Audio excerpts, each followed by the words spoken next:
시청자 여러분 안녕하십니까? 대한민국이 잘 보이는 곳으로 모셔다 드리는 신통방통 정치한배입니다.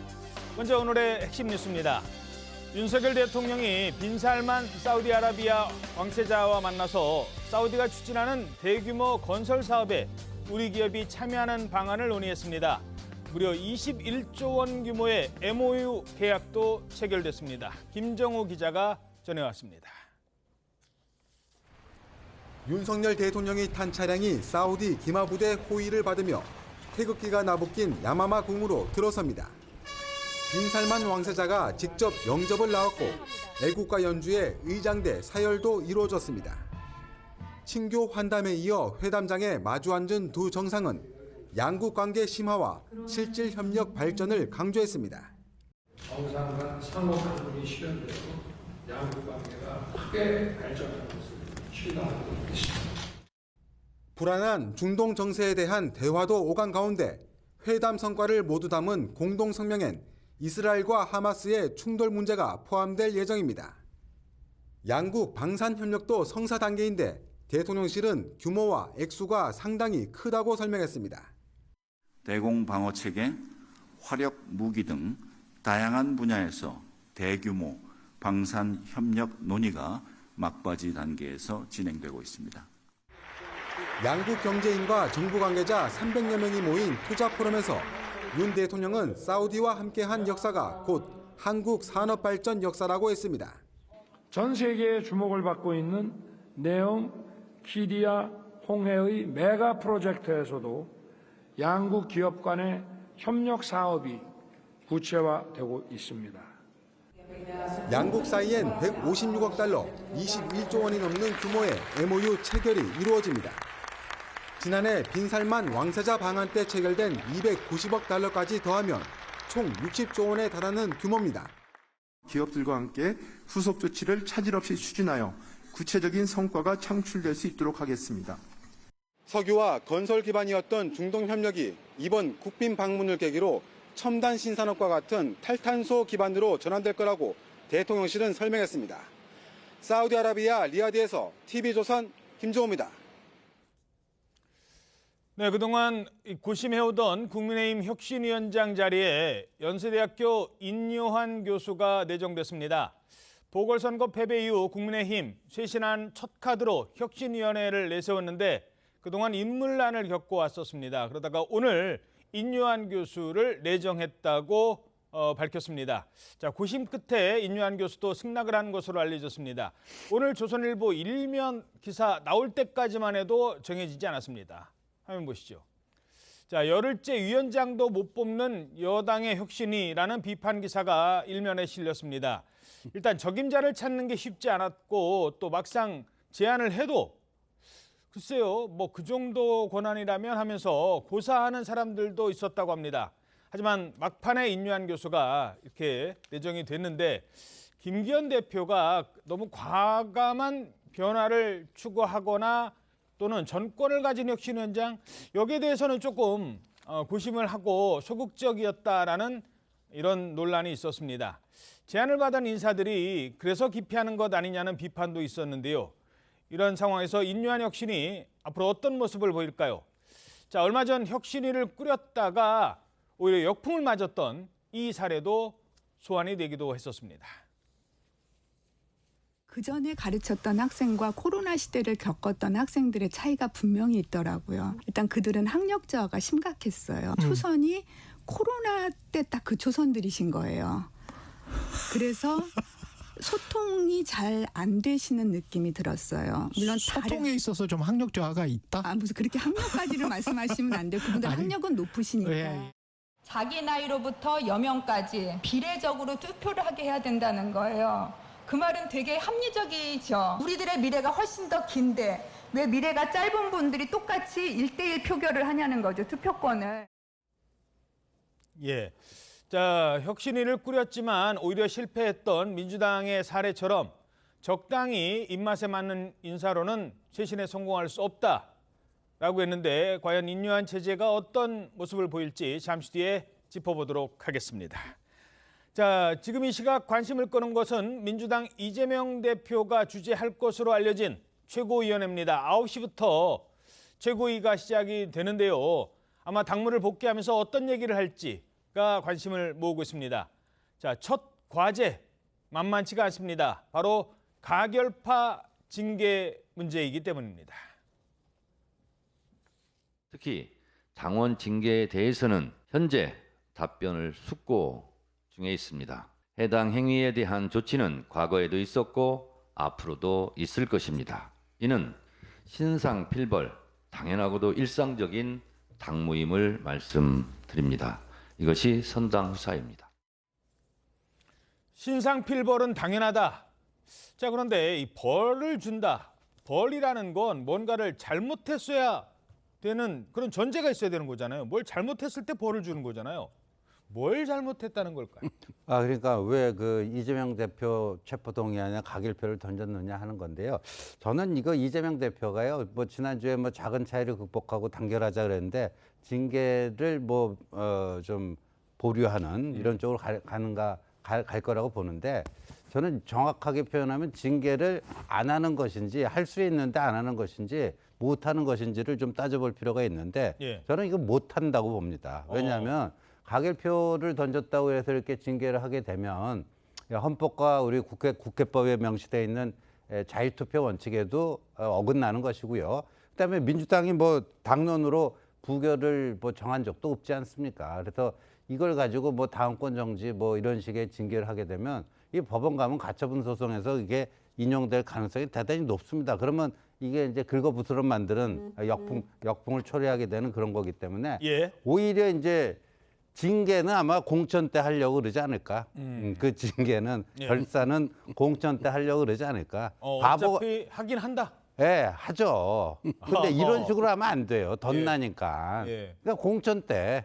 그리고 지금부터 가결을 세게 하게 되면 저기 우리 저 이상민 의원님 앞에 앉아 계셔갖고 제가 뭐 합니다만 저 5분이 나는 이 당에서 나의 미래는 없구나. 그리고 이제 밖으로 나가버리면요. 당 분열이 되잖아요. 예. 그러니까 공천 때까지 묶어두고 예. 그때 가서 정리하는 게 여러 가지로 좋다. 그런 판단 못 내리면 바보죠. 알겠습니다. 지금 보시는 이 화면이 이 시각 현재 민주당의 모습입니다.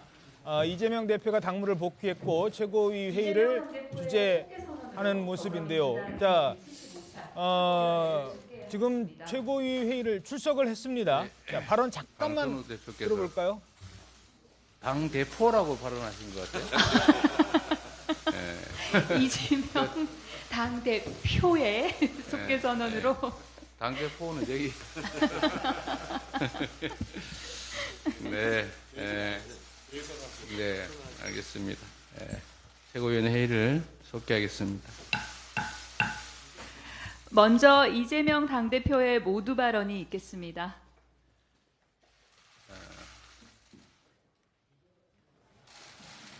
존경하는 국민 여러분, 먼저 여러 가지 일로 심려를 끼쳐 드린 점에 대해서 죄송하다는 말씀을 드립니다. 국민의 삶이 어렵고 또 국가적인 여러 가지 위기 상황들로 인해서 우리 국민들께서 가지는 불안함과 불편함에 대해서 조금이나마 더 인식하는 계기가 되었던 것 같습니다. 앞으로도 오로지 국가와 국민의 더 나은 미래를 위해 최선을 다하겠다는 말씀, 이 다짐의 말씀을 드리면서 회의를 시작하겠습니다. 우리 민주당의 가장 큰 과제는, 아니 민주당을 넘어서 대한민국 정치권의 가장 큰 과제는 국민의 삶을 지키고 개선하는 것입니다.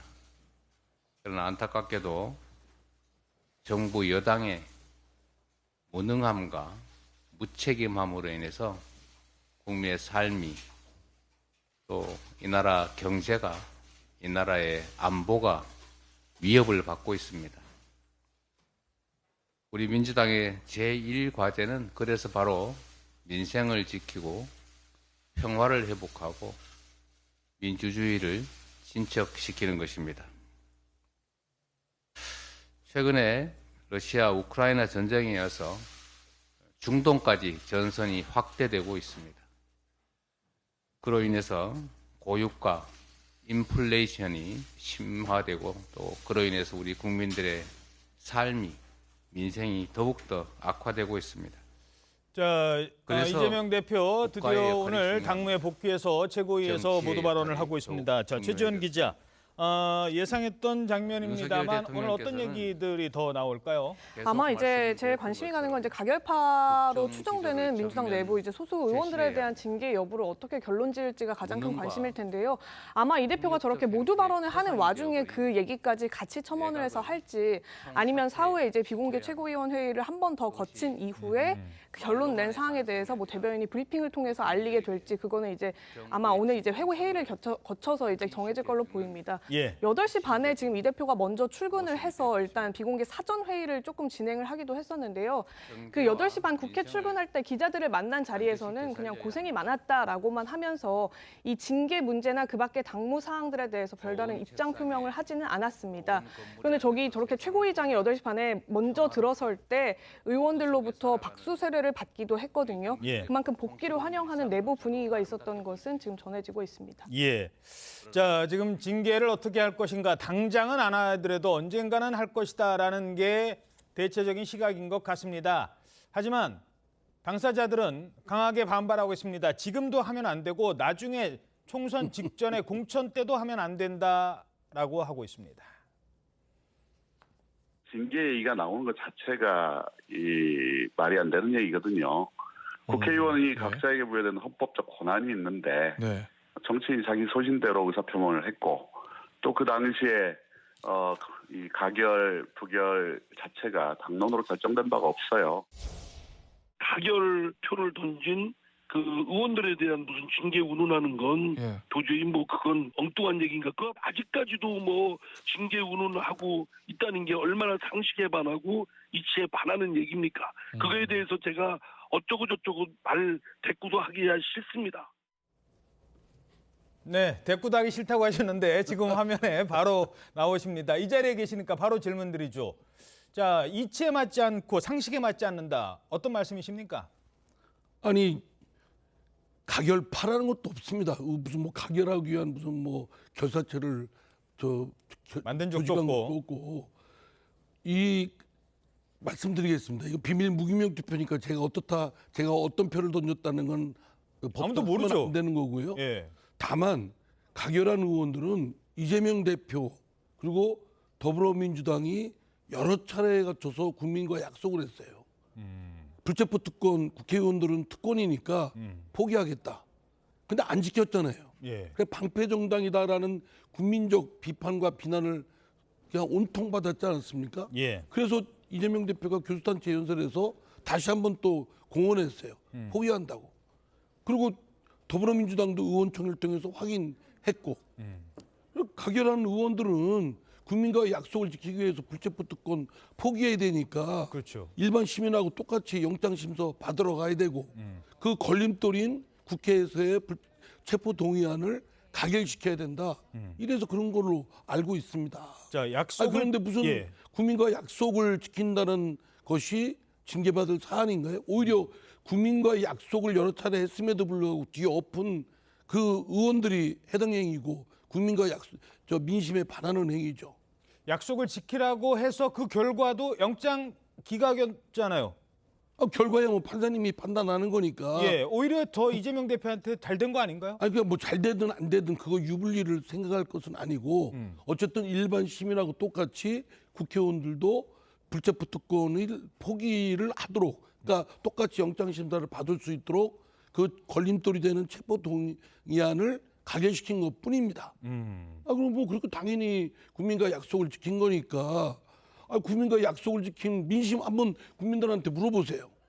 우리 당내에서는 왜 이렇게 민심과 유리되는 얘기들만 있는지 저렇게 무슨 징계해야 된다 운운하는 건 진짜 얼굴이 화끈거립니다.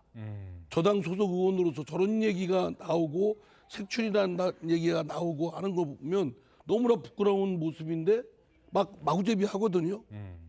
장난들 하듯이 마치 무슨 뭐 사슴몰이 해가지고 저렇게 하면 뭐 전전긍긍할 줄 아는데 전혀 눈 하나 깜짝 안 해요. 아니 한번 해보라고 해보세요. 뭐 징계를 무슨 뭐 가지고 징계를 하나. 그게 참 어찌 보면 좀 뭐랄까 몰상식한 얘기도 하고 부끄러운 얘기도 하고 이런 얘기들이 있다는 게 그 말이 안 되죠. 뭘 가지고 징계를 할 건데라고 이제 하셨어요. 저 가결 당시에 다른 의원들한테 자 우리 가결합시다 뭐 이런 운동이라도 하셨습니까? 그걸 누가 내놓고 합니까? 그렇죠. 예, 제가 알아서 국민과 그리고 저는 방송에 나와서 불체포 특권 포기해야 된다. 약속을 지켜야 된다. 그러니까 뭐 그런 얘기를 하면 짐작이 되죠. 짐작일 뿐이지 내가 뭐 그걸 사진 찍었습니까? 누가 봤습니까? 예. 자 그럼 오늘은 당장 어떤 결론이 안 나올 가능성이 높다고 해도 앞으로 공천 과정에서 이제 뭐 올해 말 정도 되면 어느 정도 나올 텐데 그때는 영향 없을까요? 그런 장난질 하는 건 금방 드러납니다. 뭐 의심을 강하게 하죠. 뭐 여러 행태들이 있고 지금 당내에서도 강성 당원들이 처단해야 된다, 축출해야 된다, 뭐 별 얘기 다 나오지 않습니까? 다 짐작은 되는데 만에 하나 뭐 장난질을 조금이라도 있다. 그럼 국민이 이 더불어민주당을 온전한 당으로 보겠습니까? 한때 눈가림으로 분칠해서 눈속임을 할 수 있을지언정 영원히 그걸 갈 수는 없다고 봅니다. 만약입니다. 만약에 그 장난질을 하려고 한다면 표현이 뭐 그렇게 말씀하셨습니까? 제가 속한 당에 대해서 누워서 침뱉어서는 안 되기 때문에 만약에 장난질이 없도록 해야 될 것이고 뭐 용납할 수는 없는 일이죠. 당을 선택하는 문제를 고민하실 수도 있습니까? 그 문제를 얘기하시면 얘기가 본질이 아닌 엉뚱한 쪽으로 갑니다. 무슨 뭐 탈당, 분당, 또 뭐 배신자 이런 얘기 나가니까 그 질문에는 제가 답은 안 하겠고요. 지금 이 말씀의 본질은 징계에 운운하는 거에 대한 너무나 몰상식하고 아주 시대 낙후적이고 아주 뭐랄까 전체주의 이 당이 도대체 더불어민주당인가 싶은 강한 그런 회의감이 들 정도인데 알겠습니다. 그런 얘기가 나와서는 안 된다고 생각합니다. 앞에서 또 이렇게 말씀을 들으시니까 또 언론인 입장에서는 어떻습니까? 지금요.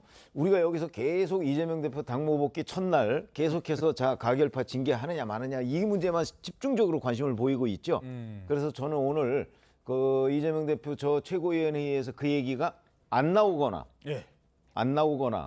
아니면 나오더라도 결론을 안 낼 걸로 봐요. 왜 그러냐면 이재명 대표가 오늘 최고위원 복귀하면서 무슨 얘기를 했을까요?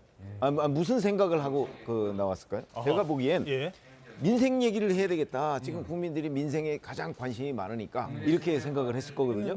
그런데 만약에 여기서 가결파 징계 얘기를 조금이라도 한다면 민생 얘기를 했는지 우리 국민들이 전혀 모르는 상태로 기사가 나올 거예요. 이재명 대표는 그렇죠. 잠깐만요. 뭐 지금 그런 얘기를 했답니다. 왈가왈부하지 않기를 체포동의안 처리 과정 일로 더 이상은 왈가왈부 중에는 바로 정청래 의원의 빚을 받아야 된다라는 얘기도 포함이 될 것 같은데 자 당분간 얘기하지 말자. 예, 이게 뭐 왈가왈부라는 게 이미 대표가 저렇게 얘기를 하면 지금 최고위원 발언은 아직 진행 중이거든요. 근데 그 와중에 지금 저런 워딩을 한 건데 이제 대표선에서 이 문제는 이제 일단락 짓겠다라는 어떤 취지의 공표를 스스로 내린 것 같아요. 원래 내부적으로 여러 가지 방안이 있었습니다. 공표를 하되 윤리심판원에 일단 올리기는 해서 심판원에서 결정하는 문제를 취할지 아니면 대표선에서 저렇게 먼저 이제 이 문제는 여기서 끊고 가자라고 해서 아예 그냥 없던 일로 하고 끝내버릴지가 이제 관건이었는데 조금 전에도 이 대표 측에서는 이제 오늘 만약에 발언을 한다면 이례적인 일이 될 거다 이런 얘기를 하긴 했거든요. 막판까지 이 문제에 대해서 오늘 발언할지 말지를 놓고 고민을 하다가 결국 저렇게 메시지를 낸 것 같고요.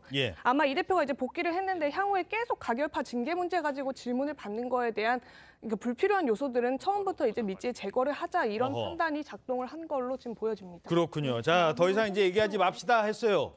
근데 저에겐 누구한테 한 얘기일까요? 대상자는 의원들입니다. 하지만 의원만 있습니까? 강성 지지층 당원들 있잖아요. 이분들 얘기할 건 어떻게 할 건데요? 아마 못 들은 척할 수도 있을 겁니다. 그런 비슷한 사례 전에 이런 일이 있었습니다. 이분들 얘기입니다. 인천 왔습니다.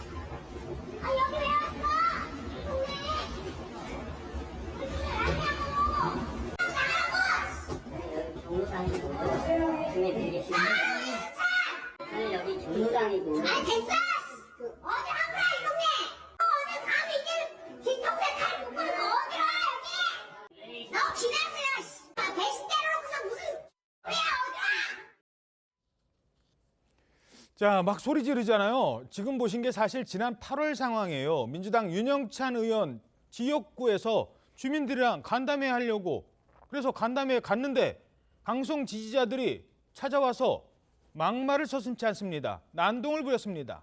자, 이재명 대표 왈가왈부하지 말라고 했지만 당원들이 왈가왈부하는 건 어떻게 막을 건데요. 자, 이러자 윤영찬 의원도 이번만큼은 저도 못 참겠습니다 라고 한 것 같아요.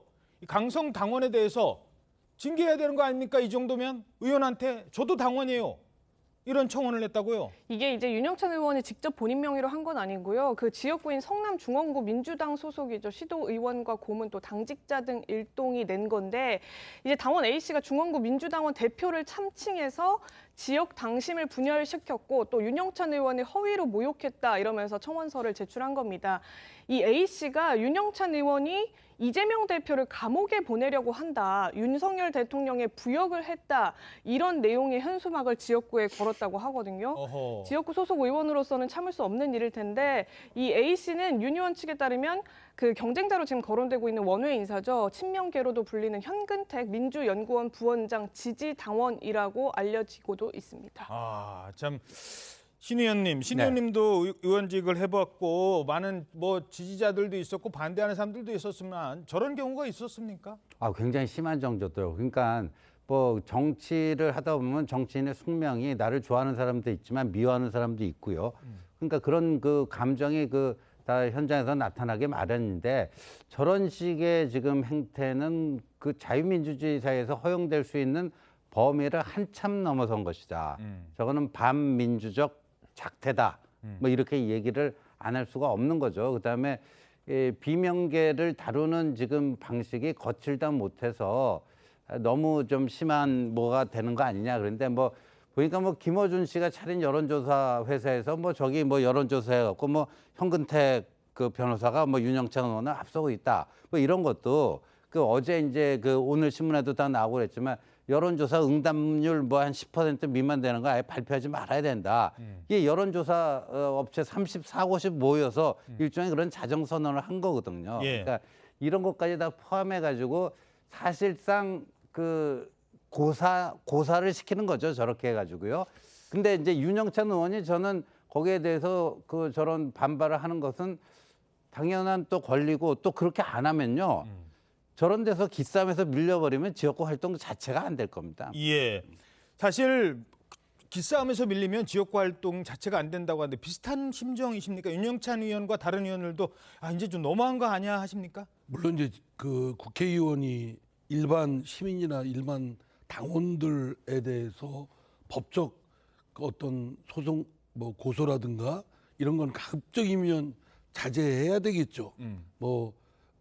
대등한 입장이 아니니까요. 그런데 오죽하면 그랬을까 싶습니다. 저도 이제 문자 폭탄이나 SNS에 제가 하는 SNS에 그러니까 온갖 욕설 그 어쩌면 제가 듣도 보도 못한 그런 아주 뭐 욕설 모욕적인 그런 것들을 막 배설하듯이 써놓고 가거든요. 예. 그런 거 할 때 저도 사람인데 마음에 상처 안 받겠습니까? 뭐 그런데 그렇기 때문에 이해는 갑니다. 가고 오죽하면 저랬을까. 그리고 저 드러난 것이 저뿐이지 저거 이외에도 상당히 많았을 거예요. 예. 예, 제가 알기로는 그런 입장에서 아마 저런 최소한의 방어 조치라도 한 건데 저거 근데 저거 난동 피운 분이 무슨 고소했다고 해서 움찔하지 않습니다. 아주 저분들도 뭐 보통이 아니에요. 예. 겪고 혹시 저 우리 사회자께서 그런 저분들의 문자 폭탄 한번 받고 싶으시면 전화번호 저는 제가 개인적으로는 그분들한테 한번 알려드릴게요. 자, 문제는요. 지금 이게 이렇게 지금 8월 달만 해도 당원들이 저런 정도밖에 어떤 나름대로의 그 목소리를 높였다면 이제부터는 당에서 당장 민주당 지금 뭐 하고 있느냐. 곧 현역 의원 평가합니다. 현역 의원 평가할 때 정량 평가라는 것도 있지만 정성 평가라는 게 있어요. 이 정성 평가는 그 지역 시끄럽잖아요. 뭐 주민들 반대하는 사람들 많다며. 이런 거를 숫자가 아니라 그냥 이런 느낌으로 언론에 많이 나왔잖아요. 이러면서 하위 한 20%로 점수가 뚝 떨어지면 아이고 공천 주고 싶어도 못 주겠네. 이런 상황이 나올 수도 있거든요. 나중에는. 그 방법은요. 지금 앵커께서 말씀하신 그런 방법 외에도 수도 없이 많습니다. 뭐 여론조사 거치는 방법 뭐 있죠. 뭐 예를 들어서 뭐 시스템에 의한 공천을 민주당이 늘 강조하잖아요. 예. 그 시스템 누가 만드는데요? 지도부가 만들잖아요. 그렇기 때문에 이 시스템에 어느 정당이든 그 시스템 공천을 강조하지만 실질적인 그 어떤 그 결과를 왜곡하려고 한다면 누군가 그런 마음을 먹는다면 그 수법은 저희가 기자해가면서 수도 없이 많이 봐왔기 때문에 그러니까 지금 뭐 비명계 오늘 뭐 왈가왈부하지 않는다 그러면 앞으로 총선 때까지 왈가왈부하지 않는 거냐? 그건 아니죠. 저희들의 경험을 보면 그건 아닙니다. 다만 지금 왈가왈부하면 나가서 뭐 그 징계를 받거나 뭐 이런 분들이 나가서 뭐 자기의 어떤 살 길을 찾지 않겠습니까? 그렇죠. 그러니까 지도부로서는 그 사람들이 살 길을 찾기 어려운 시점. 뭐 공천 직전이라든가 뭐 이런 아니면 공천 과정에서 또 여러 가지를 그 왜곡하는 결과를 만들 수도 있잖아요. 그렇죠. 그런 거를 하겠다는 게 이렇게 숨겨져 있는 거로 괄호 안에 숨겨져 있는 거로 해석을 하는 것이 맞다. 저는 그렇게 보거든요. 그렇기 때문에 지금 말씀하신 여러 가지 그런 것들은 지금 현재 잠재우고 있다 이렇게 얘기를 한다고 해서 그러면 앞으로 석 달 뒤에 여전히 그럴 것이다 이렇게 판단하면 오판이 될 겁니다. 예, 알겠습니다. 자, 그런가 하면 지금 이재명 대표가 당무에 복귀하는 오늘 지금 이재명 대표는 당무 복귀 첫 일성으로 뭐 인생 이런 얘기를 했는데 이미 다른 의원들 얘기였잖아요. 자, 바로 이 사람 법인카드 논란에 열쇠를 쥐고 있는 이 사람이 오늘 검찰에 출석을 합니다. 아마 이분도 이재명 대표의 오늘 발언보다 더 언론에 보도될 가능성도 있어 보입니다. 이재명 대표님이 이루고자 하는 세상은 도대체 어떤 세상입니까? 절대 권력자로서 국민의 세금으로 공무를 수행하게 되어 있는 공무원을 하인처럼 보는 분이 국민의 고충을 헤아리며 어루만져주고 민생을 생각하는 정치인이라 할 수 있겠습니까? 이재명 대표님께 이제는 진실을 말해 진정 편해지시기를 바랍니다.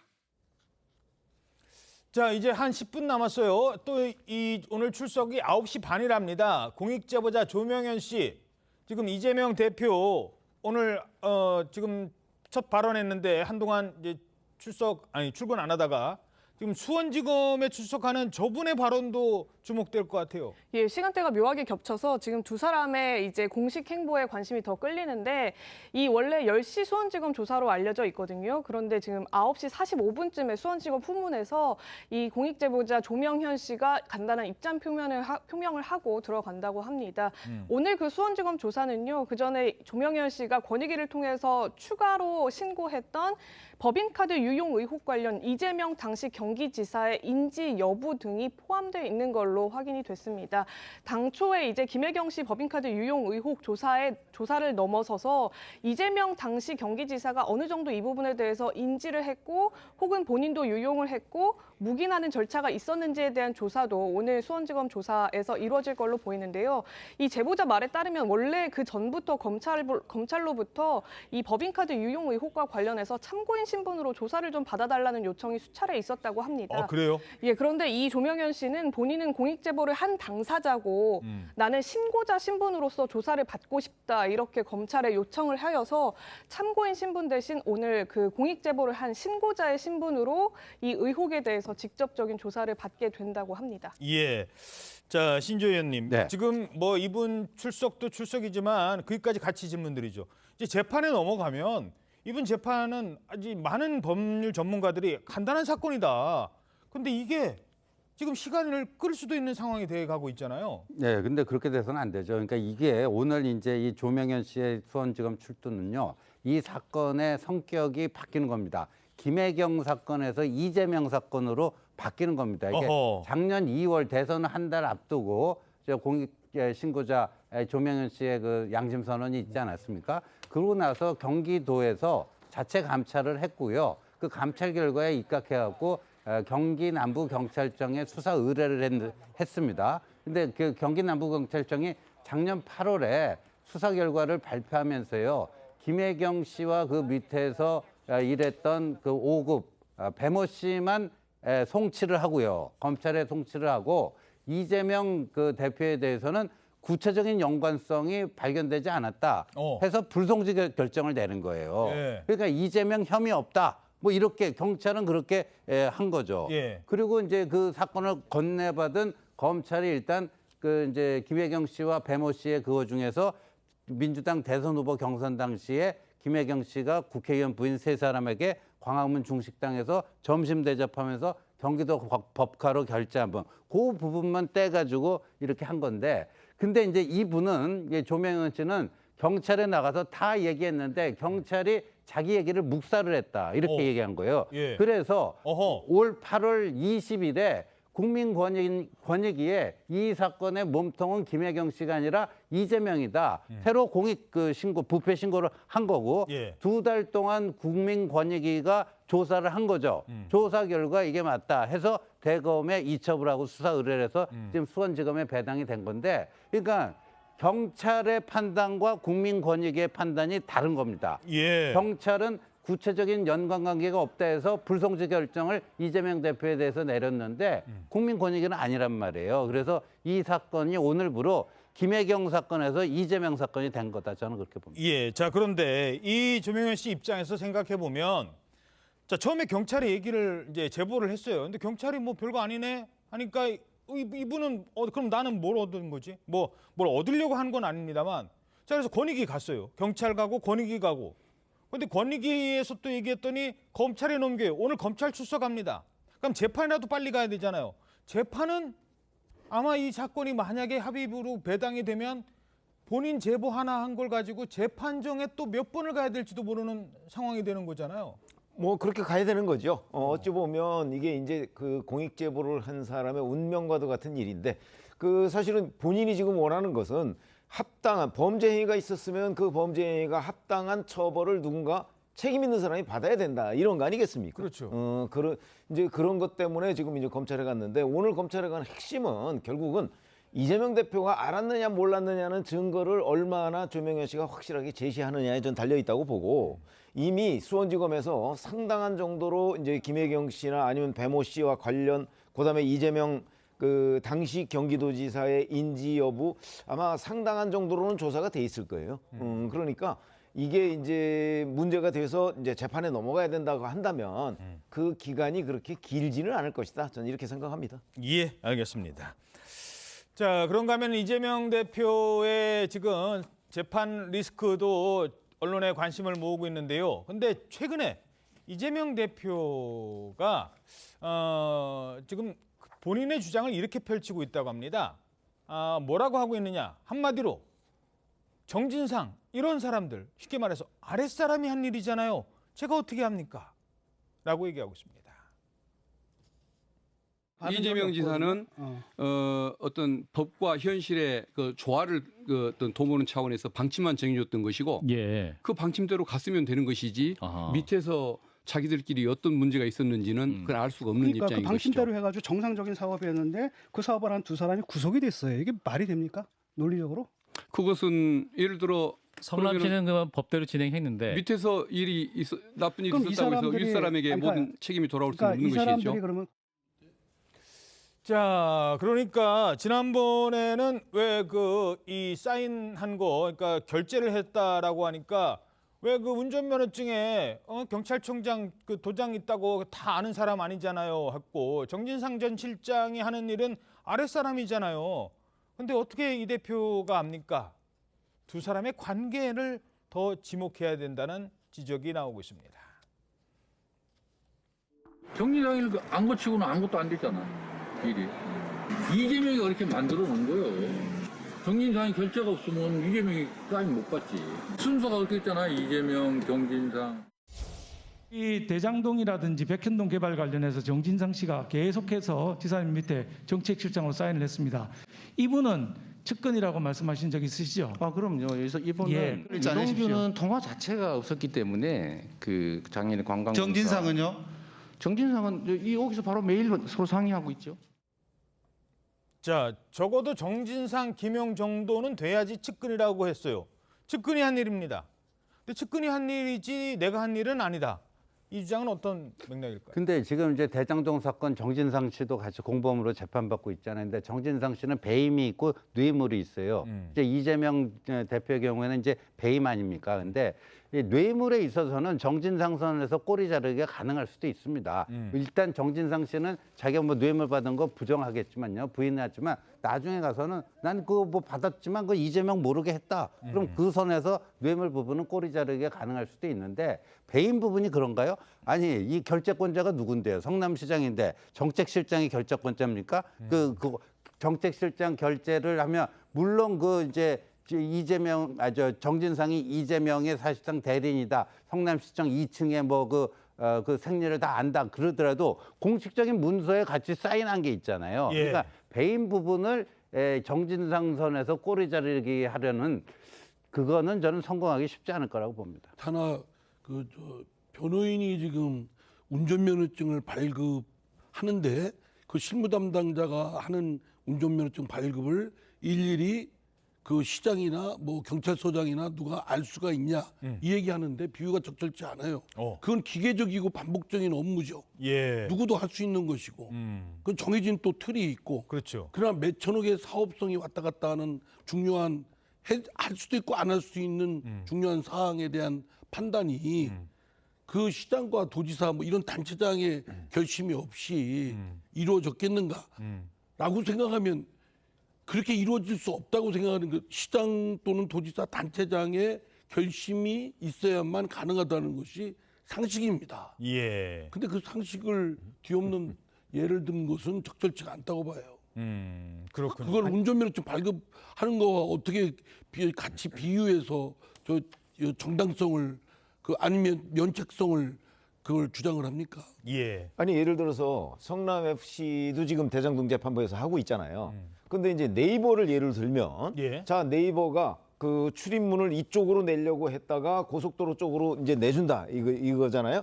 뭐 그런 거나 아니면 뭐 용도 변경이나 뭐 이런 거를 해서 결제 서류가 올라왔어요. 이재명 성남시장이 결제를 하려고 그게 누가 봐도 특혜거든요. 근데 그거를 그냥 모른 척하고 결제를 해줄 수가 있을까요? 그렇죠. 이거 왜 네이버에 특혜를 주지? 물어봤을 거 아니에요. 그러면 이제 이게 성남 FC에 네이버가 얼마를 이렇게 기부한답니다.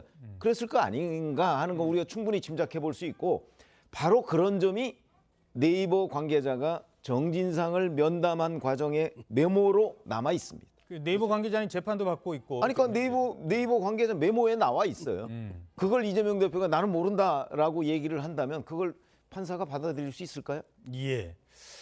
자, 그렇다면 지금 이재명 대표 입장에서는 누구의 입이 제일 신경이 쓰일까요?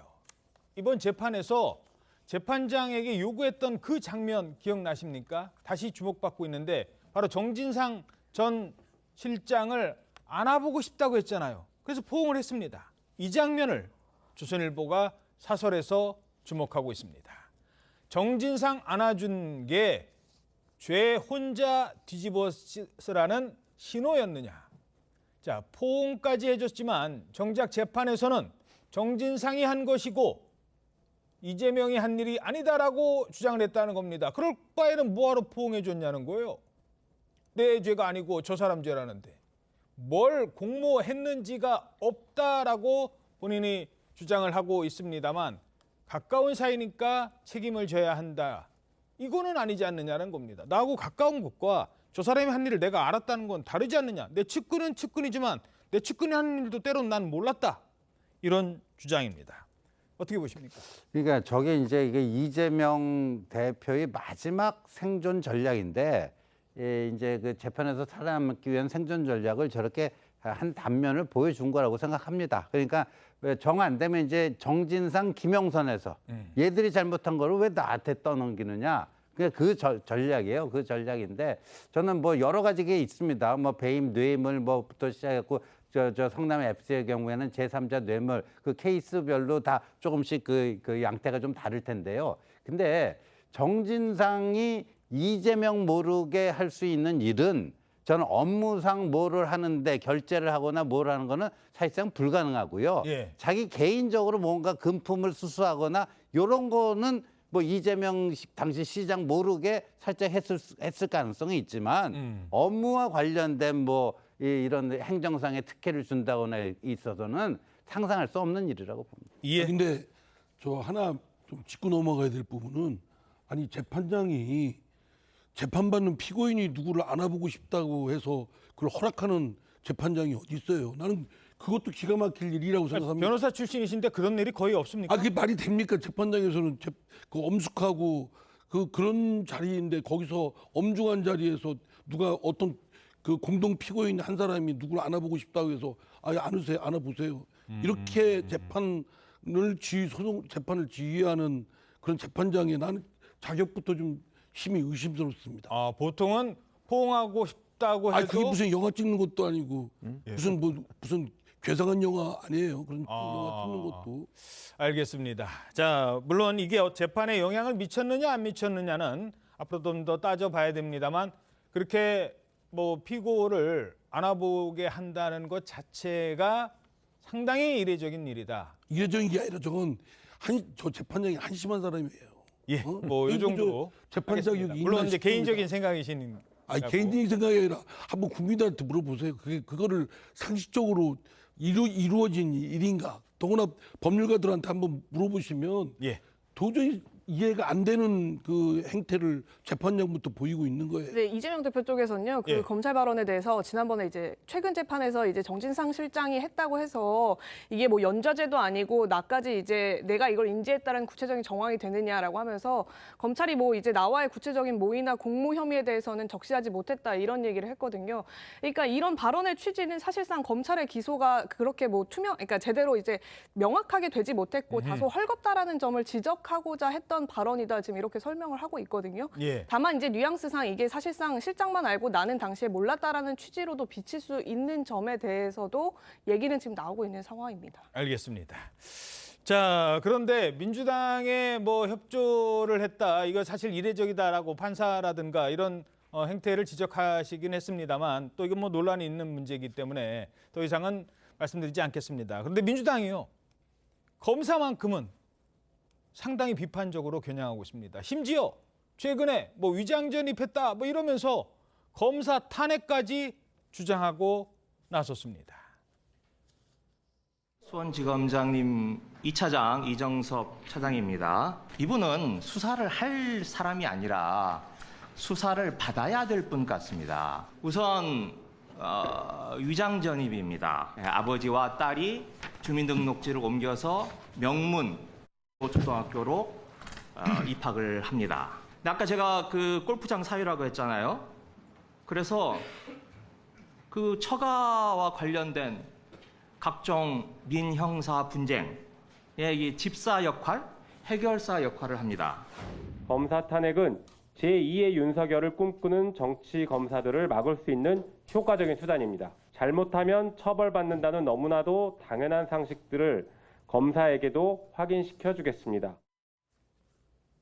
자, 검사도 수사받고 처벌받는다, 확인시켜 주겠다. 지금 수사 중인 검사한테 콕 집어서 이 상황 어떻게 분석하십니까? 그러니까 수원지검에서 현재 수사 중인 이재명 대표 관련 내용, 이 내용에 대해서는 제대로 지적하기가 좀 애매하니까 수사하는 검사를 바로 직격을 하는 거죠. 그렇게 보면 됩니다. 메시지를 건드리기가 뭐하니까 이제 메신저를 건드리는 거죠. 근데 이제 문제는 김의겸 의원이 얘기한 것 중에서 위장 전입 부분은 그 해당 이정섭 차장 검사가 인정을 했어요. 물론 그렇죠. 지금은 해소된 상태지만. 자, 그리고 그 나머지의 의혹에 대해서는 전면 부인했거든요.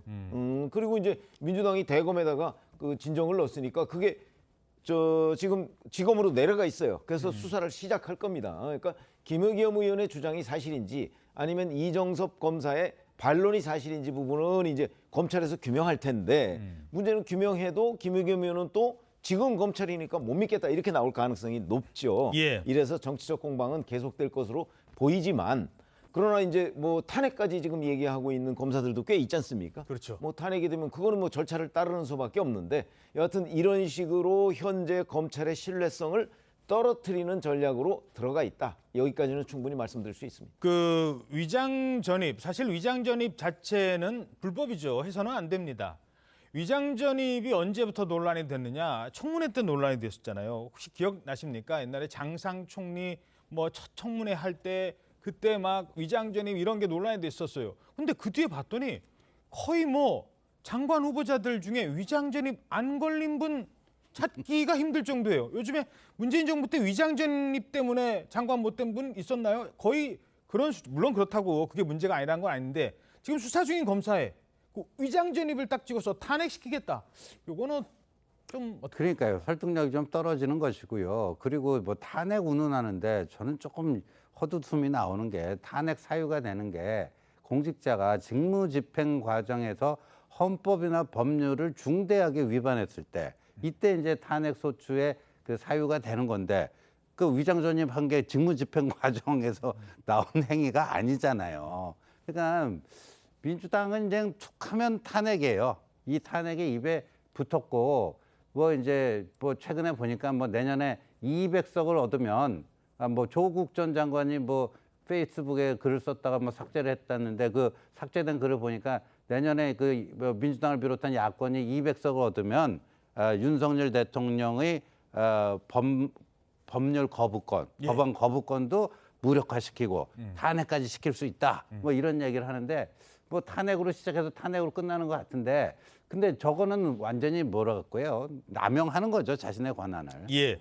자, 뭐 민주당에서는 이 검사에 대해서 뭐 위장전입만 문제 삼는 건 아니고 뭐 골프장 관련해서 뭐 가족이 뭐 그쪽 골프장을 운영을 한답니다. 그래가지고 뭐 다른 사람 부탁받고 부킹도 해줬다 뭐 이런 것까지 다 넣어서 탄핵을 하겠다 이렇게 얘기를 했거든요. 뭐 처남한테 그런 부탁을 하지 않았느냐.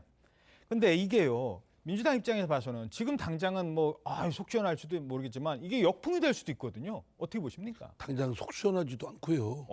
뭐 당내 이제 일부 뭐 강경파에서 저런 주장을 하는데 국민들 눈이 기준 아니겠습니까? 국민들께서 보실 때 지금 말씀한 대로 레토릭처럼 상투적으로 탄핵으로 이렇게 나가게 되면 저 더불어민주당은 다수 의석이 되다 보니까 마구잡이 힘자랑을 하고 오남용을 하는구나.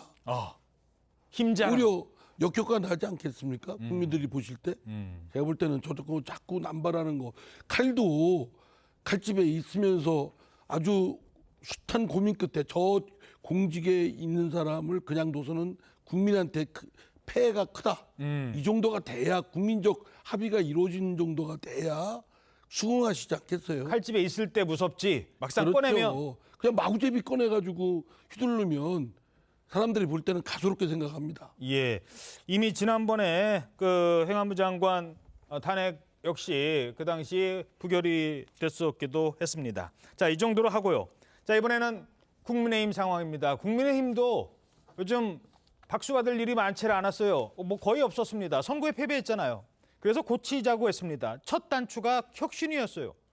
혁신위원장 그게 잘 안 됐습니다. 이번에 겨우 그 첫 결론을 맺었는데 과연 어떻게 될지도 주목받도록 하겠습니다. 먼저 김기현 대표 이런 고민을 해왔었습니다. 혁신위원장 선출권은 좀 어떻게 되고 있으신지 말씀드릴 계획이 있었습니다. 미뤄질 수도 있는 건가요? 최대한 속도를 내고 있습니다. 원외 인사를 혹시 영입하실 계획도? 최대한 속도를 내고 있으니까 조금 직접 발표하시는 곧 말씀드릴 수 있는 기회가 있습니다. 곧 말씀드린다고 했는데 오늘 아침에 혁신위 위원장을 누가 맡을지가 나왔습니다. 내정이 됐다고 하는데 자, 바로 이 사람입니다. 제 고향이 순천이에요. 뭐 은퇴가 얼마 안 남았는데 세월이 많이 갔습니다. 네. 그리고 대한민국이 오늘 제가 얘기하고 싶은 거는 굉장히 정치가 지금도 시끄럽지만 건강한 민주주의입니다. 너무너무 좋고 뿌듯하고 또 얼마나 잘 삽니까? 앞으로도 기회가 많고 세계적으로 우리가 뻗어나갈 수 있다고 저는 확신하고 남북 통일도 해야 되고 행복한 나라입니다.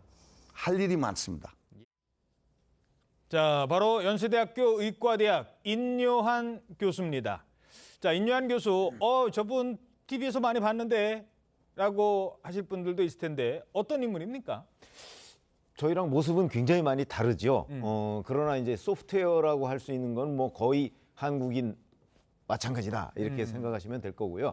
4대째 이제 국내에 들어와서 뭐 선교 활동, 선조들은 이제 선교 활동을 많이 하셨고, 예. 그다음에 인요한 교수는 이제 의사로서 원래 그 전남 순천 이제 출생은 전주에서 태어났고 순천에 가서 어린 시절을 보냈고, 예. 그리고 뭐 대전에서 또 산 적도 있고, 뭐 이렇기 때문에 그 아마 그 누구보다 더 그 어떤 한국 사람에 대해서 많이 아는, 그다음에 여러 가지 뭐 업적들도 있고, 그래서 원래는 이제 그 국적이 미국인인데 예. 2012년에 그 특별 귀화 1호 이렇게 돼서 이중 국적을 지금 가지고 있더니 한국 국적도 취득을 했어요. 그러니까 미국인이자 한국인이죠. 그렇군요. 그다음에 이제 부친이 한국에서 이제 선교 활동을 했었는데 예. 그 문제 이후에 한국형 앰뷸런스라고 하는 걸 만들었어요. 뭐 이런 공로도 있고 그래서 훈장도 받고 뭐 이렇게 했는데, 정치적으로는 그 저기 나오지만 2012년에 박근혜 대통령 비대위에서 부위원장을 했을 정도로 예.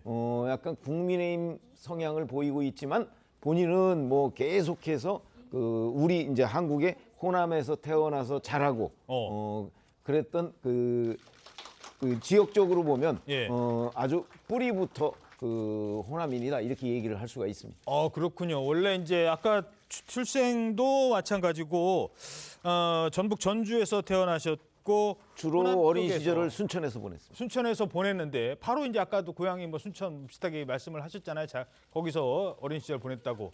자, 그러면서 이제 국민통합형 인사 이런 얘기가 나왔었고 그랬었는데 정치적 활동은 국민의힘을 기반으로 하고 있는 것 같습니다. 앞으로 어떻게 될지는 조금 뒤에 다시 살펴보고, 일단 이분이 결론을 내기까지 그동안 많은 사람들 얘기가 나왔었는데 고사를 했었어요. 예, 그래서 이제 왜 혁신위원장 인선이 왜 이렇게 난항을 겪고 있느냐, 왜 이렇게 시점이 늦어지느냐, 지금 이 논란도 계속 있어 왔는데요. 국민의힘이 검토한 인사로 뭐 정운찬 전 국무총리도 거론이 됐었고요. 김한길 국민통합위원장, 또 김병준 전 총리, 또 이양희 국민의힘 위원장 뭐 이런 분들이 거론이 됐었습니다. 물론 저 인요한 교수도 후보군에 있기는 했었는데 이런 물밑에 여러 가지 후보들이 거론이 됐었고요. 또 30대 당 밖에 있는 인사도 거론이 됐었대요. 최종까지 검토가 됐었는데 이 가족들이 반대를, 그러니까 구체적으로는 부인이 끝까지 반대를 했다고 합니다. 그래서 적극적으로 말리는 바람에 가족의 반대로 결국 본인 의사는 있었지만 무산이 됐다 이런 얘기까지도 전해지고 있고요. 예. 그러는 바람에 오늘 이 인요한 교수의 내정이 오늘 그 최고위 비공개 최고위원회가 7시 반에 있었는데 그보다 2시간여 전에 이제 최고위에도 공식적으로는 알려졌다고 합니다. 그래서 최고위 안건으로 2시간 전에 올라왔고요. 그래서 7시 반 비공개 최고위 그리고 8시 최고위를 거쳐서 지금 내정 사실이 공식적으로 알려지게 된 겁니다. 예. 이 김기현 대표 같은 경우에는 이제 최고위원 회의를 통해서 이제 그 인요한 교수가 본인이 이제 전주 출생이라는 점도 있고 그리고 또 김대중 전 대통령을 존경한다는 얘기를 평소에 또 했었고 예. 국민의힘에서도 전라도 대통령을 만들고 싶다 이런 의지도 피력한 바가 있어서 혁신위 구성함에 있어서 혁신위원회를 운영함에 있어서 사실상의 전권을 주고 행사할 수 있도록 노력하겠다 지금 이런 메시지도 내놨습니다. 자, 사실상 전권을 주고 행사할 수 있게 하겠다라고 얘기를 했다는 거예요. 과연 그럴까? 이게 문제입니다. 왜 그동안 그럼 다른 분들은 아유 저 좀 어려운데요 라고 했을까요? 너무 조건이 많고 전권이라면 이 혁신위원장이 한 얘기에 당대표는 물론 대통령실에서도 그냥 뭐 그분이 하신다니까 맡기겠습니다. 이게 아닐 수도 있다는 거예요. 조선일보도 그렇게 지적을 했습니다. 왜 그동안 안 됐느냐? 입맛에 맞는 위원장을 찾을 거면 혁신이 안 하는 편이 낫다. 이게 오늘 아침까지 나왔던 내용이에요. 인요한 위원장 알려지기 전까지. 자, 그렇다면 인요한 위원장은 내 목소리 낼까요? 어떻게 보십니까? 저는 낼 거라고 봅니다. 왜냐하면 이렇게 뭐 저 연세대학교 의대 교수고 사회적 지명도도 있는 분인데 저희가 갖고 존재감 없이 그냥 뭐 들러리 역할이나 하고 왔다. 저분 인생에 얼마나 오점으로 남겠습니까? 그래서 그리고 제가 아는 인요한 교수는 그렇게 뭐 들러리나 쓰고 그럴 적이 아닙니다. 그립감이 좀 상당히 있습니다. 그리고 김기현 대표도 그 전권이라는데 전권도 좀 사용하는 그 경우에 따라서 좀 의미가 달라지는데 혁신이 운영과 관련된 전권이다. 지금 관련 기사에 이렇게 나옵니다. 혁신이 운영과 관련된. 그러니까 김기현 대표를 할지라도 혁신이 운영에 대해서 감나라 대추나라 뭐라고 하지 마라.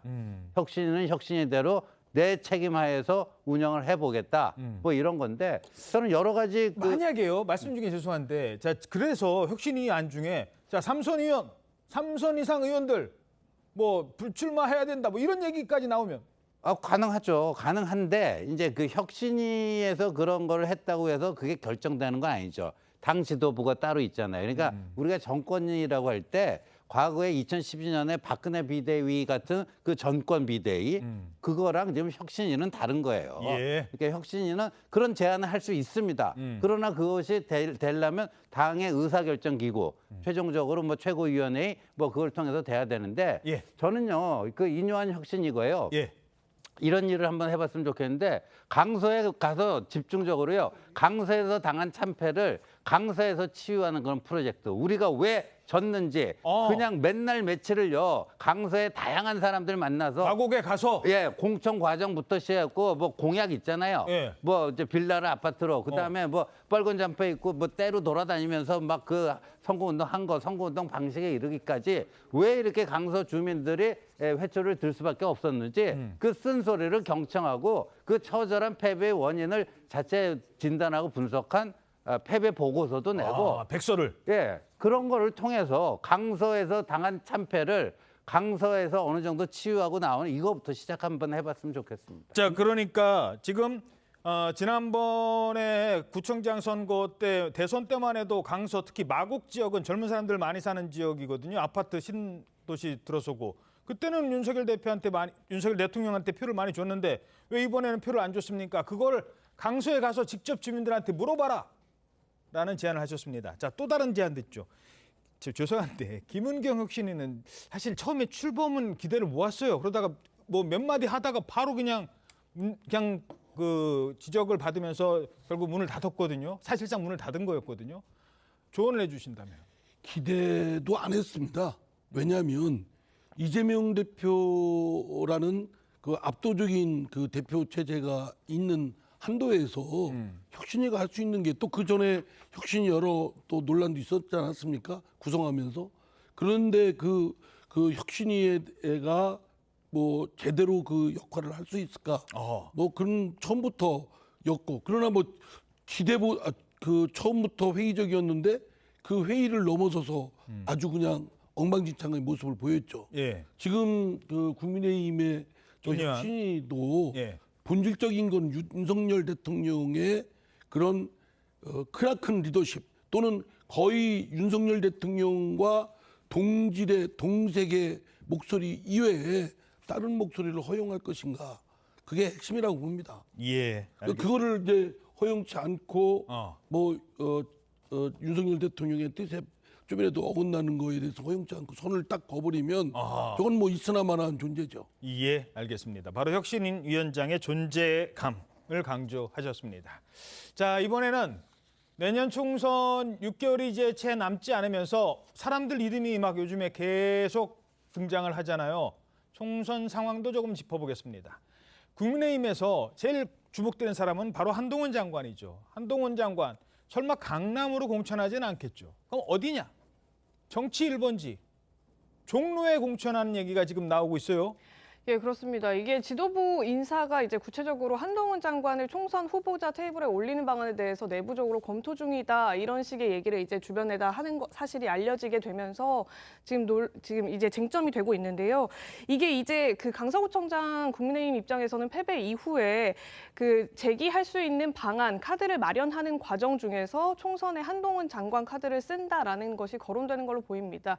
말씀하신 대로 강남 지역, 서초 지역에 출마할 것이 아니냐는 예측도 있었는데 윤석열 대통령이 한동훈 장관이 나가게 된다면 종로로 나가는 것이 좋지 않겠느냐는 얘기를 주변에 또 했다는 사실이 알려지게 되면서 정치 1번지 종로의 여러 인사들이 다시 물망에 오르고 있는 상황입니다. 종로 하면 뭐 윤보선, 노무현, 이명박 쭉 거쳐간 곳인데 어떤 의미가 있는 겁니까? 뭐니 해도 상징성이죠. 종로는 이제 정권의 2인자격인 사람들이 되게 그 출마를 했거나 아니면 거기에서 당선된 분들 중에 대통령이 된 사람들이 굉장히 많거든요. 아니면 이제 뭐 전직 총리들 뭐 이런 이제 이름들이 거명이 되고 있는데 그렇기 때문에 이제 그 사실은 서울에서 뭐 정치 1번지라는 그 효과는 뭐 옛날에 비해서는 많이 사라졌습니다만은 지금 그 여전히 그런 상징성을 갖추고 있기 때문에 과거 또 청와대가 있던 곳이고 그러니까 충분히 검토해볼 만한 카드다 이렇게 생각을 하는데 문제는 당선 가능성이겠죠. 예. 그 당선 가능성과 관련해서 한동훈 장관을 지금 여권의 입장에서 저기 나가봤자 안 된다라고 하는 곳으로 보낼 수는 없는 거 아니겠습니까?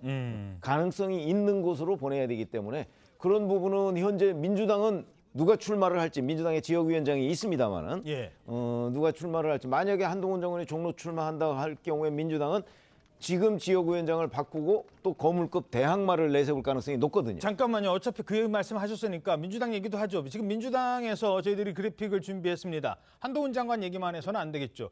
자, 한동훈 얘기가 나오니까 그렇다면 보시죠. 민주당에서는 그렇다면 이광재, 그렇다면 이낙연, 그렇다면 임종석. 야, 요렇게 물론 아직 뭐 그냥 언론에서 이렇게 이러면 재밌을 것 같아라고 하는 얘기입니다만, 자, 신조영님, 이렇게 되면 어떻게 되는 걸까요? 충분히 저 세 사람 중에 한 사람이 될 수도 있고요. 노무현 전 대통령이 사위인 지금 곽성원 변호사인가 지역위원장으로 활동 중에 있으니까요. 서로 그러니까 종로가요. 이번에 선거구 조정되면 중구하고 합구가 돼갖고 종로 중구가 될 가능성이 높습니다. 그러니까 상징성이 더 커지는 거예요. 예, 더 판이 좀 더 커지는 건데 그 서로 간에 상징성 있는 인물끼리 대결하면은 이게 아주 여기가 이제 총선 최대의 격전지가 될 가능성이 높아 보입니다. 자, 한동훈 장관뿐만이 아니에요.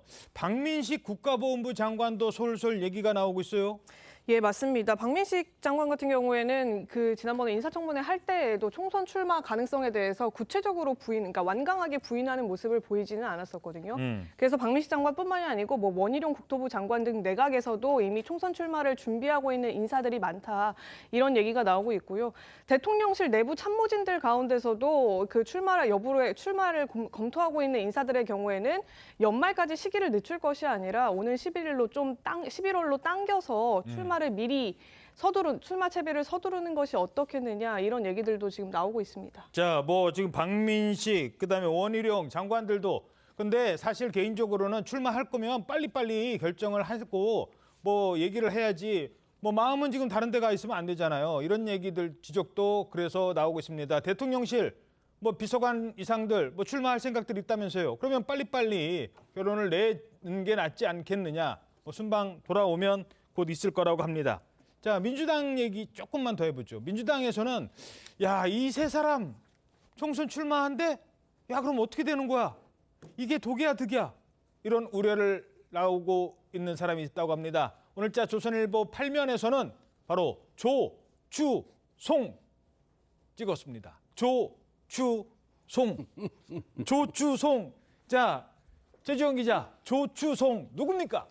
네, 지금 사진 보시는 것처럼 조국 전 장관, 추미애 전 장관, 그리고 송영길 전 대표인데요. 지금 저 세 사람이 당내에서 만약에 공천을 받지 못한다면 당 밖에서 총선 출마를 할 수 있는 것 아니냐라는 얘기가 지금 계속 거론이 되고 있기 때문에 민주당 입장에서는 큰 리스크로 작용이 될 수도 있다. 지금 이런 얘기가 나오는 겁니다. 지금 당내 인사랑도 얘기를 해보면 지금 저 세 사람이 출마를 하는 것 자체가 당의 최대 큰 악재가 될 수 있다 이렇게 얘기를 하면서 지금 원외정당 창당 가능성까지도 거론이 되고 있거든요.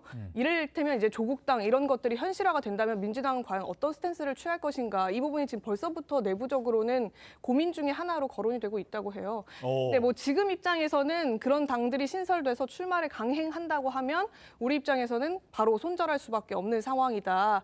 지금 송영길 전 대표 같은 경우에는 지금 윤석열 대통령을 문재인 전 대통령이 만들어낸 유산이다 이런 식으로 당내에까지 저격하는 발언들을 하고 있는데 문 전 대통령을 특히나 추미애 전 장관 같은 경우에도 공격하는 메시지들을 많이 내고 있는데 이런 사람들을 우리가 다 안고 총선을 치를 수는 없는 상황이기 때문에 이 시점에 대해서 그러니까 이른바 손절을 할 시점에 대해서 미리 물망에 거론이 될 때부터 미리 손절 메시지를 낼 것이냐 아니면 이 사람들이 구체적인 액션을 취할 때까지 일단은 지켜보고 있다가 큰 결단을 내릴 것이냐 이 부분에 대해서도 지금 고민을 하는 것으로 보입니다. 자, 근데 지금 자막에도 나옵니다만 추미애 전 장관은 당이 정신 차리면 내게 기회를 줄 거다. 지금 안 줄 것 같으니까 막 이런 얘기하고 비판을 막 하고 있어요. 어떻게 전망하십니까? 그러니까 저런 것들이 이제 민주당의 엄청난 고민이죠. 지금 저 세 사람은 민주당 강성 지지자들로부터는 그 동의를 받고 있거든요.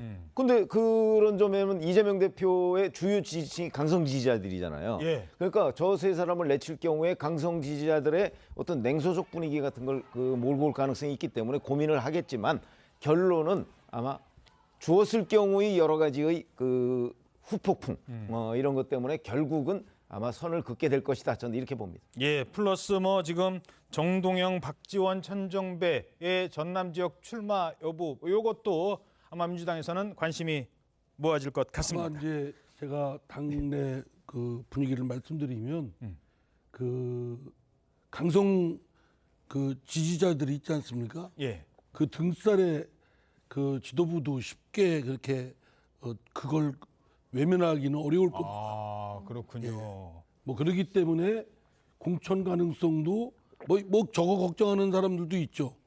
그러나 그렇지 않은 그룹도 있고 그들이 또 강력하게 당내에서 목소리를 내고 있기 때문에 그 모르겠습니다. 이해관계가 이제 물론 부딪히고 뭐 당내에서 그래서 자기들끼리 뭐 이런저런 상충하는 부분은 있겠지만 하여튼 강성 지지자들의 등살을 지도부는 외면하기 어려울 것이다. 예, 알겠습니다. 오히려 공천 주면 더불어민주당의 정체성이 확연히 드러나지 않습니까? 제가 사실은 그 민주당 문제라서 질문을 안 드렸는데 강성 지지층의 등살 이 말 때문에 제가 다시 한번 겪어본 사람만 할 수 있는 얘기입니다. 아니, 저는 아니라니까요. 네, 알겠습니다. 네, 다음 소식입니다. 자, 이번에는 이 보름 넘게 지속되고 있는 이스라엘 하마스 전쟁 소식입니다. 장기 봉쇄 조치로 인도주의적 위기에 처했던 가자 주민들을 위해서 두 차례에 걸쳐 구호품을 실은 트럭이 이 가자지구로 들어갔다고 합니다. 하지만 이스라엘의 공습은 계속되고 있습니다. 260명 넘는 사망자가 또 발생했습니다. 이유진 기자입니다. 폭격을 맞은 건물이 폭삭 주저앉았습니다. 흙먼지를 뒤집어 쓴 채 매몰된 사람들을 구조해보지만 이미 늦었습니다.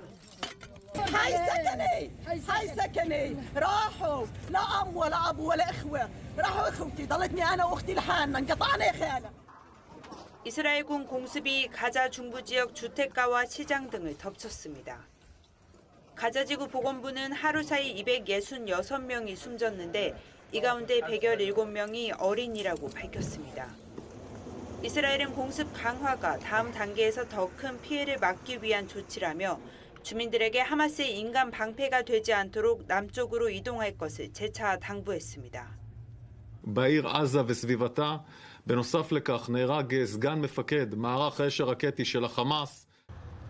이스라엘 국방장관은 지상군 투입이 가자 지구에서의 마지막 작전이 될 것이라 시사하며 최장 3개월까지 이어질 수 있다고 내다봤습니다.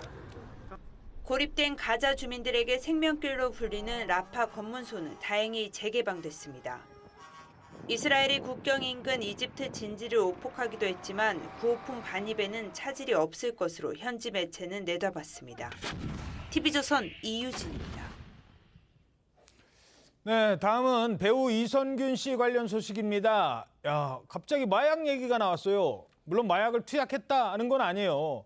경찰이 지금 내사에 들어갔다라는 사실이 알려지면서 연예계에 벌써부터 큰 파장을 낳고 있습니다. 다른 사람도 아니고 이선균 씨다 보니 아직 범죄 유무 판단하기 이릅니다. 그 점을 전제로 이선균 씨 측 그 관련해서 일단 얘기를 좀 먼저 들어봐야 될 것 같은데 뭐 언론에 논란이 계속 되니까 이선균 씨는 지금 이거 내가 그동안 공갈 협박받았어요. 또 이런 얘기를 했다고요?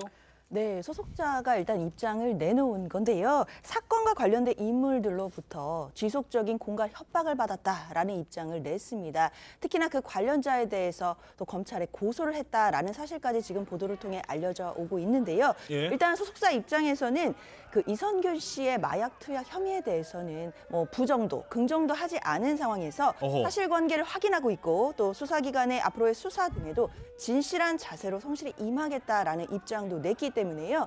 일단 이선균 씨가 내사 중인 상황은 이제 확인이 된 것 같고 앞으로 추후 이제 입건이 될 것인지 그 입건이 된다면 수사가 어떤 식으로 진행될지를 좀 더 지켜봐야겠습니다. 예. 다른 사람도 아니고 영화 기생충에도 출연했던 배우 아닙니까? 외국에서 상까지 받고 그동안 많은 관심을 받았던 배우였던 만큼 이번 의혹이 대중들에게는 더 큰 충격으로 다가오고 있습니다.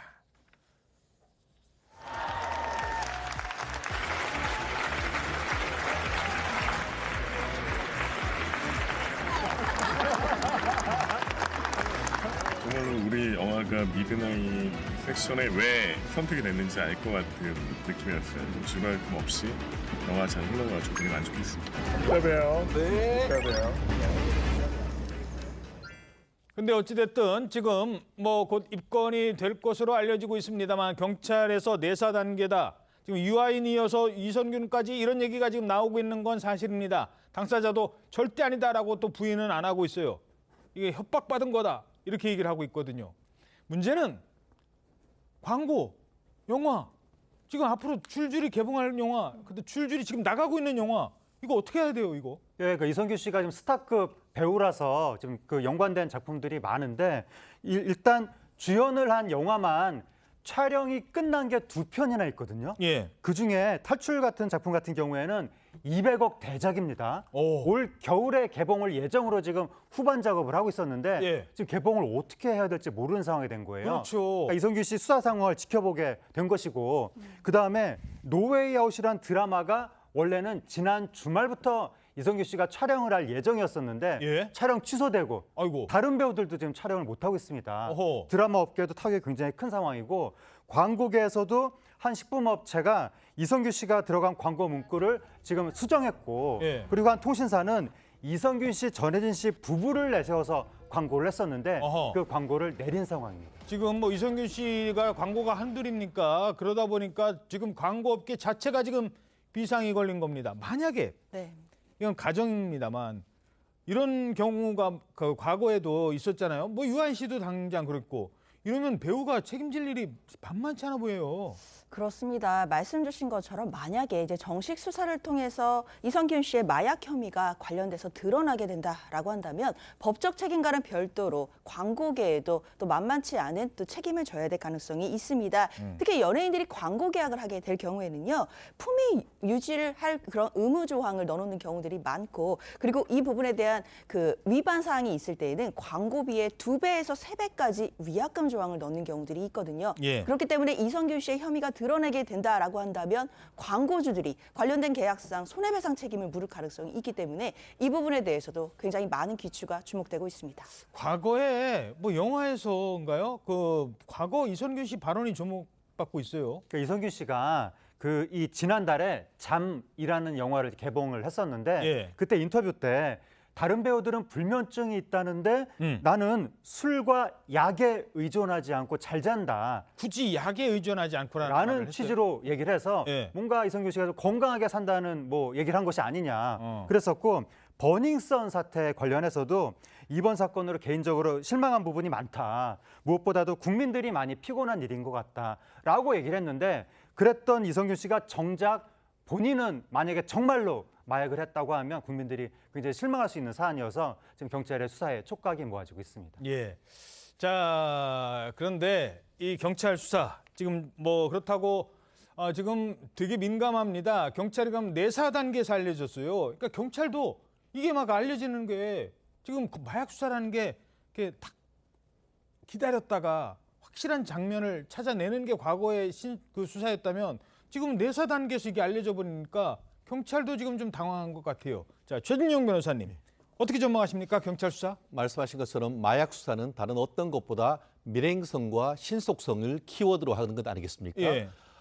사실 굉장히 은밀하게 이제 그 사적으로 이루어지는 거다 보니까 이렇게 공적으로 공표돼 버리면은 사실상 지하로 다 숨어버리는 것 아니겠습니까? 그렇죠. 결국 그 전부에 대한 어떤 마약 공급책부터 최종적으로 사용한 사람들까지 일망타진이 쉽지 않은 그런 상황이 돼버린 것 같은데요. 어쨌든 그럼에도 불구하고 지금 사회적으로 정말 굉장히 유명한 사람들에 대한 지금 수사가 돼 있기 때문에 최대한 신속하게 경찰에서는 수사할 가능성이 있을 것 같습니다. 예. 특히 지금 마약 검사 같은 경우에는 간이 검사할 경우 막바로 지금 결과가 나오는 것이고 그렇죠. 또 그 국과수에 보낸다 하더라도 한두 주 안에는 이제 이와 같은 샘플에 대한 대한 결과가 나올 수밖에 없는 그런 상황인데요. 예. 지금 현재 지금 내사 단계다라고 한다고 해서는 아직까지 입건조차 되지 않았다라고 하고 있고 내사 단계라는 게 이제 입건도 안 된 경찰에서 그렇죠. 결국 그런 상태에서 지금 뭐 소환이나 압수수색 같은 경우에는 아직까지는 검토하고 있지 않다라는 얘기인 걸 보면은 향후에 어떤 식으로 지금 경찰이 수사를 해 나갈지는 조금 더 지켜봐야 되는데 그럼에도 불구하고 이 사건의 어떤 사회적 파장이 굉장히 큰 것이기 때문에 다른 어떤 사건보다 경찰이 수사의 의지를 갖고 신속하게 처리해야 될 필요성이 높은 사건이 아닌가 생각합니다. 예, 이 휘발성이 큰 뉴스라서 알려지긴 했습니다만 경찰도 이렇게 빨리 알려지면 좀 더 수사에 좀 난항이 예상된다라는 지적도 있었습니다. 자, 다음은요. 야, 세상에 맥주가 맥주 못 마시는 분들은 맥주에서 좀 이상한 냄새 나잖아. 그런 분들 있잖아요. 설마 그것도 다른 맥주도 아니고 이건 뭐 다른 언론도 밝혔고 이런 맥주는 얘기를 좀 해야 됩니다. 물론 그 회사는 아니라고 합니다. 그걸 전제로. 칭따오 맥주 있잖아요. 중국 하면 대표적인 맥주. 이 칭따오 맥주 만드는 현지 생산 공장에서 이런 충격적 영상이 공개됐습니다. 자, 맥주 만들다가 뭐 하는 겁니까 지금 저 사람? 저게 이제 지난 19일에 SNS에 공개된 영상인데요. 네. 저 헬멧을 쓴 작업자가 펜스를 넘어가더니 뭐야 지금? 갑자기 소변을 보고 있습니다. 아, 저기가 어딘데요? 그 화장실도 아닌 곳인데 저기가 바로 중국 산둥성에 있는 칭따오 맥주 생산 공장인데 아니 어디에서 지금 근데 저 남성이 소변을 보고 있는 것이 텅 빈 공간이 아니라 저 아래에 맥주 원료가 쌓여 있는데 메가 같은 거 그게 쌓여 있는데 거기에다가 바로 소변을 봤다고 하는 겁니다. 야, 그래서 맛이 설마 그런 건 아니겠습니다만. 자, 이거 중국만 발칵 뒤집힌 게 아니라 우리 한국 소비자들 칭따오 맥주 많이 먹잖아요. 이러면서 에이 설마 이런 얘기 나오고 있어요 지금. 정말 저는 지금 댓글에서 본 것 중에 가장 충격적인 게 이게 칭따오 맥주의 신발효 공법이냐, 깊은 곳에서 우러나는 깊은 맛이냐, 뭐 이런 지금 비아냥이 지금 듣고 있는데 이 부분과 관련해 가지고 한국에서 수입하는 업체의 같은 경우에는 공식적인 성명을 내고 이 사안은 어떻게 보면 소변 테러다. 우리가 어떤 평소 때는 잘 관리를 하는데 고의적인 어떤 그런 업무 방해 행위에 당한 것일 뿐이다라고 얘기를 하면서 나아가 중국 내에 생산해서 판매하는 공장이 따로 있고 해외에 수출하는 공장이 있는데 확인해 봤더니 이 해당하는 것은 중국 내 판매하는 공장에서 일어난 것이지 해외에 판매하는 공장에서 일어난 것이 아니다라고 하면서 선을 그었습니다. 수출용 맥주는 아니다. 그렇죠. 그러면서 실제로 지금 그 식품의약품 안전처 같은 경우에도 지금 말씀하신 것처럼 해외 수출 우리가 수입하는 물품 같은 경우에는 해외 공장에도 우리 그 식약처가 관리를 하고 있는데 식약처에서도 확인해 봤더니만 그 공장은 한국에 수출하는 물량을 생산하는 공장이 아니다라고 확인했습니다. 다만 그럼에도 불구하고 과연 그러면은 해외 수출용 공장에서는 제대로 관리를 했느냐 하는 이런 그 어떤 국민의 의문에 대해서 칭따오 맥주 내지 국내 수입 라이센스사에서는 확인을 해주고 해야 될 필요성이 있는 것이 아닌가 생각합니다. 예, 저거 처벌해야 되는데 증거가 있으려면 증거물이 있어야 되잖아요. 야, 중국은 어떻게 대응하고 있습니까? 네, 칭따오시의 현급이라고 할 수 있는 핑두시의 시장 감독국에서 입장을 발표를 했는데요. 조사팀을 구성해서 조사에 착수했고 모든 원료를 봉인했다라고 이야기를 했습니다. 특히나 공안도 수사에 착수를 했고 그리고 법에 따라서 엄중 처벌할 입장이라고 밝히기는 했는데요.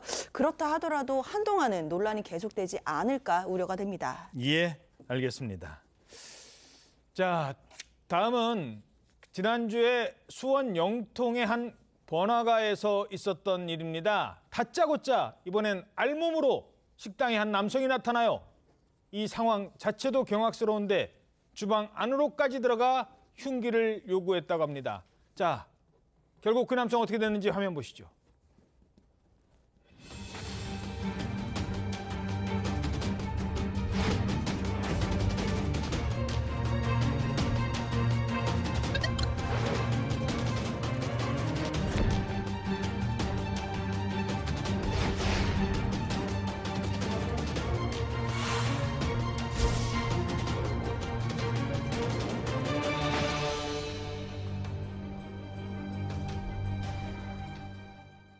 이야, 결국 아니 멀쩡한 옷은 왜 벗고 다닌 겁니까 지금? 네, 이 남성 경찰 진술에서요. 화가 나서 옷을 벗고 다녔다라고 진술을 했습니다. 인근 유흥 주점에서요. 종업원과 술값과 관련된 시비가 있었고 그 이후에 저렇게 영상에서처럼 인근 식당에 가서요. 알몸으로 흉기를 내놓으라고 난동을 피우다가 경찰의 테이거전을 맞고 그리고 이제 체포를 당하게 되는 그런 모습입니다. 예. 그런데 이제 다만 해당 유흥주점의 종업원은 이 남성에게 일방적으로 맞았을 뿐이다라고 주장을 하고 있기 때문에 이 범행 동기에 대해서는 보다 면밀한 수사 필요해 보입니다. 예, 알겠습니다. 경찰이 정말 대응 안 했으면 어쩔 뻔했습니까? 1분 뒤에 뵙겠습니다. 네, 오늘 아침 대한민국 잘 보이셨습니까? 오늘 하루도 당신의 대한민국을 신통방통이 응원해드립니다. 여러분 고맙습니다.